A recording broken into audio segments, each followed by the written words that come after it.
Amigos, ¿cómo les va? Bienvenidos a un nuevo vídeo en La Huella Guitar. Para unos no fueron más que unos One Hit Wonder, ya sabes, banda de un solo éxito, por ese éxito tan desmedido que tuvo su canción We're Not Gonna Take It en el rock de los 80. Para otros, entre los cuales me incluyo, una genial banda, con geniales momentos en sus conciertos y por supuesto, grandes canciones. Y es que la historia de Twisted Sister daría para un buen guión de película, típica banda que se tira años y años pateando los clubs, a la que se le resiste un contrato discográfico. Cuando ya lo consiguen, en su tercer álbum llegan al número 1 nada más y nada menos que en Estados Unidos, y al poco tiempo llegan a la quiebra e implosionan. En este vídeo vamos a hablar de la historia de Twisted Sister, y aún más interesante para los guitarristas, como una banda con un sonido, con unas estructuras bastante sencillas, bastante directas, difería tanto del grupo de rock de la época. Recordemos que estamos en la época de Van Halen, de Randy Rhoads y de todos esos grandes guitarristas en los que la técnica era muy, pero que muy importante. Vamos a verlo.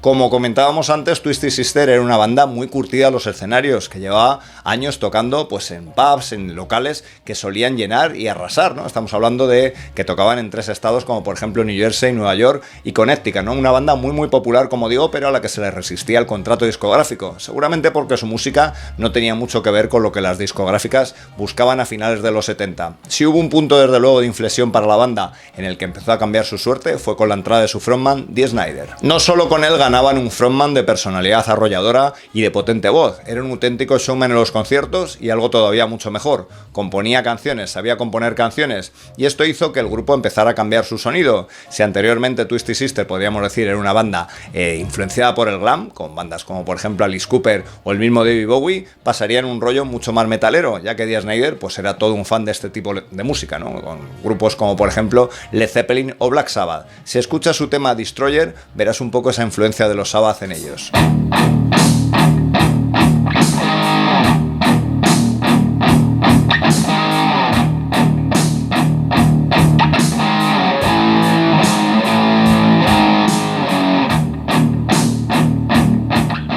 Hay un hecho todavía más importante que esas influencias, digamos, más metálicas de Dee Snider que trajo al grupo, como fue el hecho de que su mujer fuera la que confeccionaba la vestimenta que Twisted Sister pues llevaba en el escenario, algo que venía a entroncar con el estilo que luego se llamaría glam metal, es decir, ahí entraría esas influencias más duras de Dee Snider con esas vestimentas que llevaban. Y algo también muy llamativo es que la primera canción que Dee Snider lleva a la banda, una canción que iba sobre su relación de amor con su mujer, pues parece ser que el grupo se rió de él y dijo que ya no iba a componer absolutamente con nadie más, algo muy llamativo y que vino a marcar, como digo, el sonido del grupo, ya que Dee Snider fue su principal compositor, el principal autor de los temas, recordemos, de un cantante y no de un guitarrista. Seguramente el hecho de que muchas de las estructuras de Twisted Sister fueran tan poco técnicas, tan básicas comparado a lo que entonces se hacía, digamos, en el heavy metal, viene dado del hecho de que fuera Dee Snider su único compositor. Imagínate si las canciones de Ozzy Osbourne, por ejemplo, solo los arreglos los hubiera hecho el mismo Ozzy Osbourne sin la ayuda de Randy Rhoads, pues tendríamos un tipo de canciones muy distintas.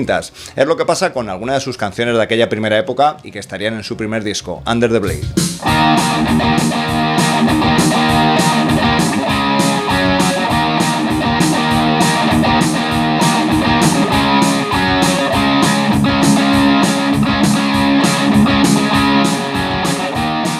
Ojo, que el hecho de que la estructura de las canciones fuera más sencilla de lo que habitualmente hacían las bandas de rock, de heavy metal de la época, no significa que estas canciones no fueran muy potentes. Twisted Sister solían acelerar en directo estas canciones, ¿no? Y el propio Dee Snider en alguna entrevista ha dicho que pudieron incluso influenciar a las primeras bandas de thrash, ¿no? Recuerda cómo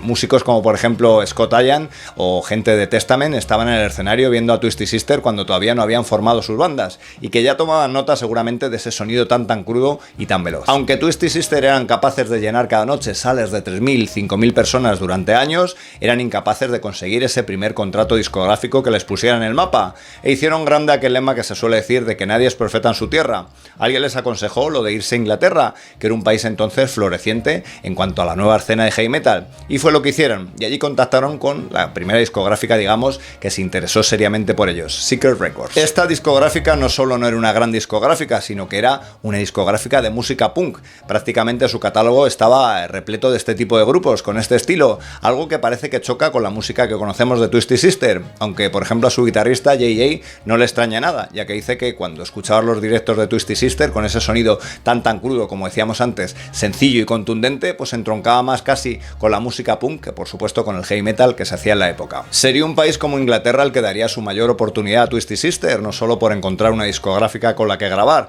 algo que en Estados Unidos se les resistía, sino porque empezaron también a codearse pues con la florinata del rock de aquella época, ¿no? Estamos hablando de, por ejemplo, Pete Way de UFO o por supuesto Phase Declar y Lemmy de Motorhead, ¿no? Que llegó a presentarles en algún concierto que dieron en las Islas Británicas. Aunque contentos con la oportunidad de grabar ese su primer disco, el grupo cuenta que quedaron bastante decepcionados con el sonido, ya que ellos mismos reconocían pues estar verdes en el estudio y que hicieron pues lo mismo prácticamente que hacían en directo, muy pocas tomas, pues intentando recoger eso que solían hacer también en el directo. Sin embargo, aparte de los temas que ya hemos escuchado, pues tendríamos clásicos como por ejemplo Shoot 'Em Down o el mismo Under the Blade.